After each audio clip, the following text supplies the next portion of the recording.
فیقول ربی اکرمن، تو یہ انسان کہتا ہے میرے رب نے مجھے عزت بخشی، خدا نے عزت دی، مگر بطور امتحان خدا نے نعمتیں برسائیں بطور امتحان۔ مومن نے خیال نہ کیا کہ یہ امتحان ہو رہا ہے، کہا میرے خدا نے مجھے بڑی عزت دی، لیکن وَإِذَا مَبْتَلَاهُ فَقَدَرَ عَلَيْهِ رِزْقَهُ فَيَقُولُ رَبِّي أَهَانَنِ۔ آیتیں اس سورہ فجر کی ہیں جس کے بارے میں کہا جاتا کہ سورہ فجر میدان کربلا کا سورہ ہے، اس لیے کہ اس کی پہلی دو آیتیں سنیے، والفجر ولیال عشر، قسم ہے وقت فجر کی اور 10 راتوں کی۔ تفاصیر آپ کے ذہن میں کہ فجر عاشورہ اور 10 راتیں، شب عاشور کو ملا کے 10 راتیں، اور اس سورے کی آخری آیت یا ایتھا النفس المطمئنہ ارجعی الی ربک راضیۃ مرضیہ۔ ہر ایک کو معلوم کہ ان آیتوں کا عصر عاشور سے تعلق، آغاز سورے کا ہے صبح عاشور، اختتام سورے کا ہے عصر عاشور، اور درمیان سورہ ایک عجیب پیغام۔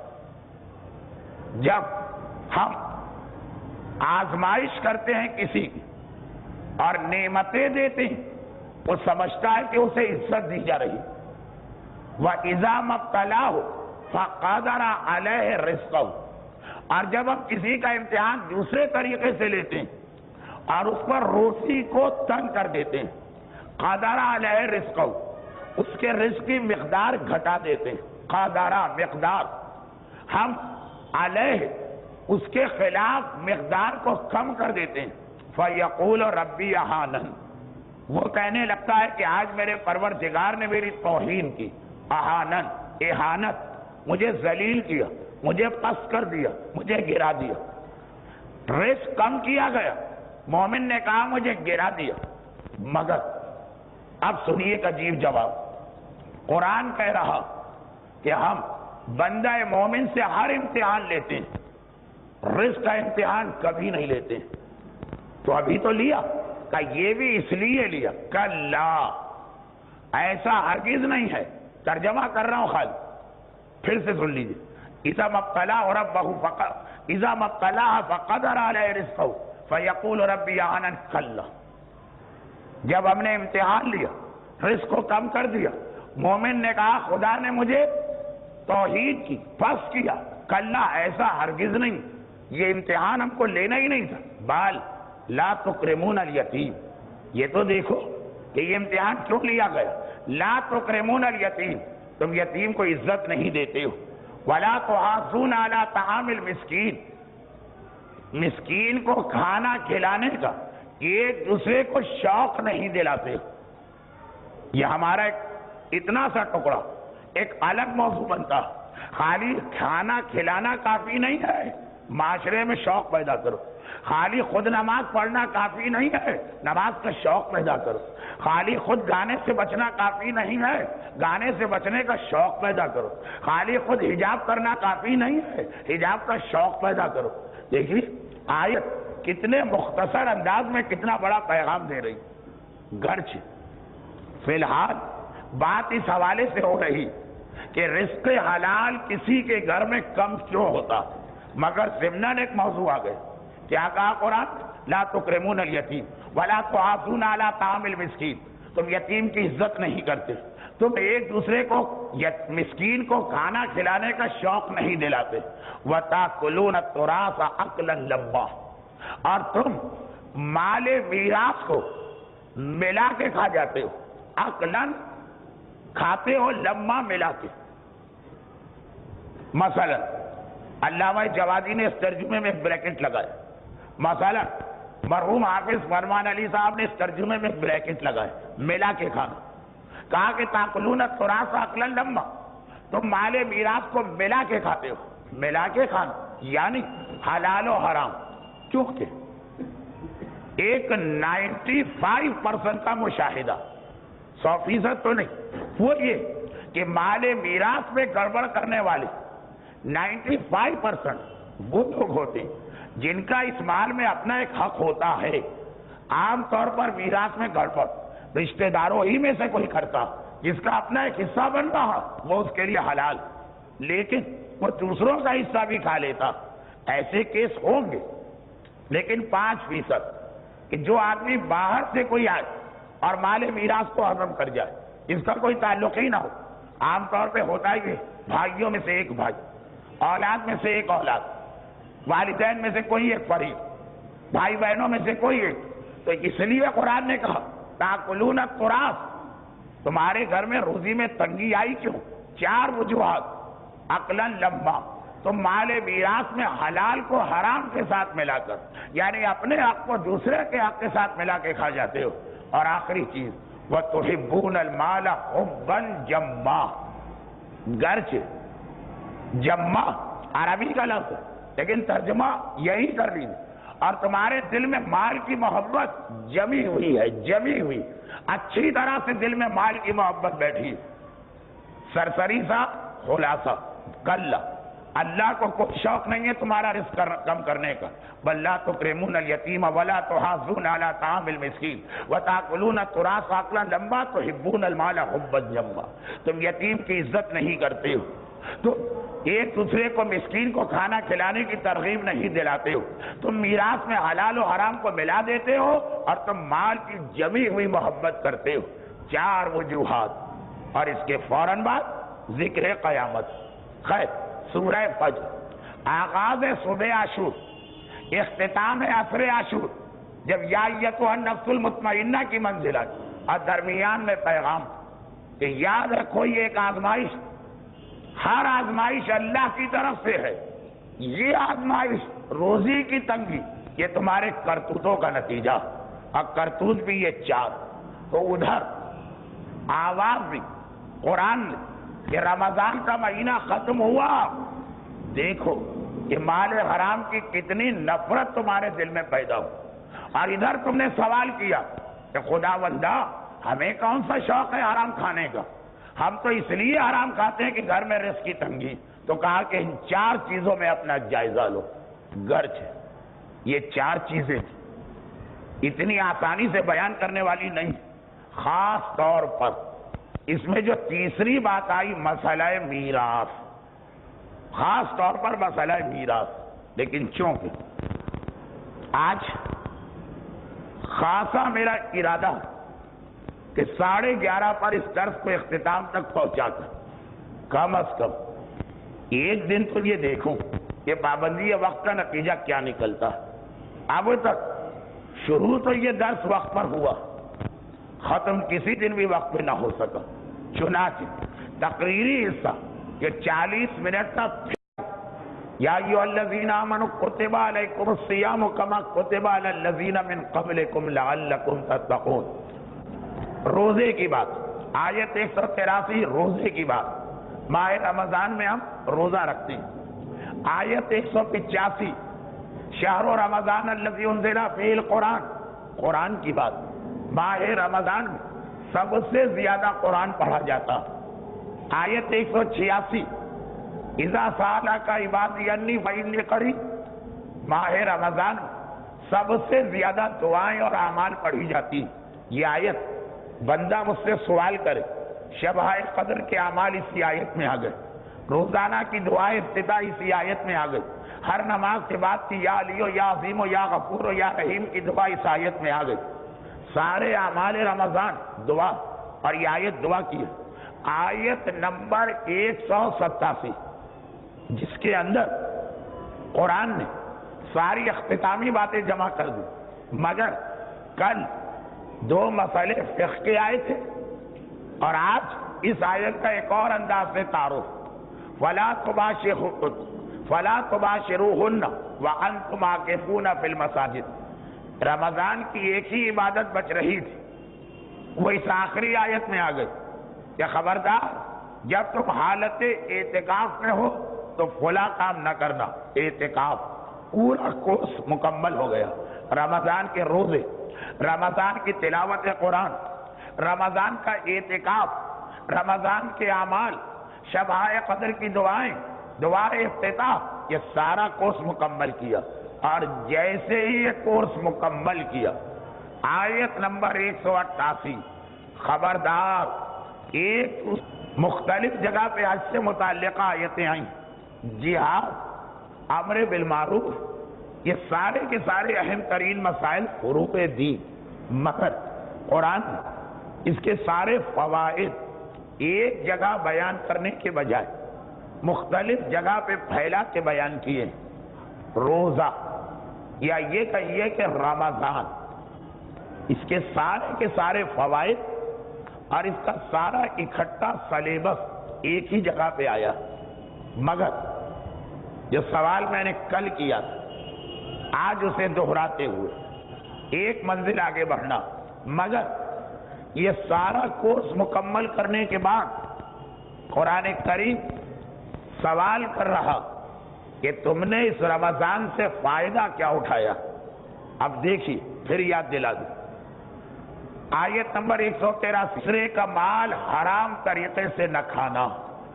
مریض بیمار ہے، طبیب نے اس کے علاج کے لیے ایک نسخہ تجویز کیا، اور جب سارا علاج ہو گیا تو کیا کہا کہ بھائی دوا بند کرنے سے پہلے ایک آخری ٹیسٹ ضرور لیبارٹری سے کرا لینا کہ نارمل ہوئے ہو کہ نہیں، یہ رپورٹس تمہاری ساری کلیئر آ رہی ہیں کہ نہیں۔ قرآن نے کہا کہ رمضان کا یہ کورس پورا ہوا، روزے الگ رکھے گئے، دعائیں الگ مانی گئیں، اعمال الگ کیے گئے، قرآن الگ پڑھے گئے، آخری تاریخوں میں اعتکاف الگ کیا گیا۔ اب دیکھو کہ کیا تم حرام مال سے اپنے آپ کو بچانے کے قابل ہوئے ہو کہ نہیں ہوئے ہو؟ ابھی اس سے پہلے محفل زینبیہ کی مجلس میں ایک نقطہ درمیان میں آ گیا کہ یاد رکھیے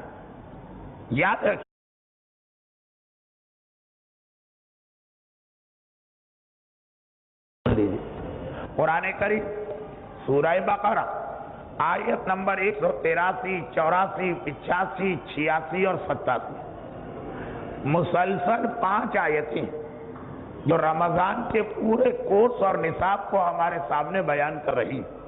دیکھ لیجئے، ہمارے ماحول میں بھی ماہ رمضان جتنی عبادتیں انجام دی جاتی ہیں، وہ سارے کے سارے کا بیان قرآن نے اکٹھا اور ایک جگہ کر دیا۔ شاید بلکہ یقیناً اور کسی عبادت کے حوالے سے آپ کو یہ نہیں ملے گا۔